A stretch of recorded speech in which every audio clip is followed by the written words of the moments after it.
Усны шууд ганган гонгон сар өрн дулаан нутагта буцхад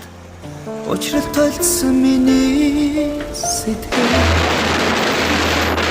ухаантай минь өгүүлэгнэ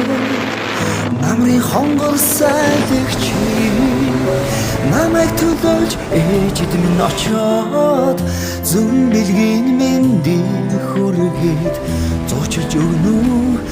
хайртэйчид минь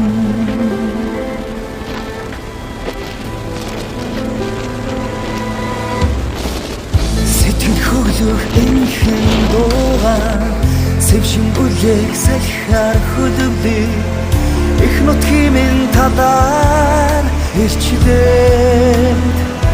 илбэртэй чид минь хүрээч заяа тайвны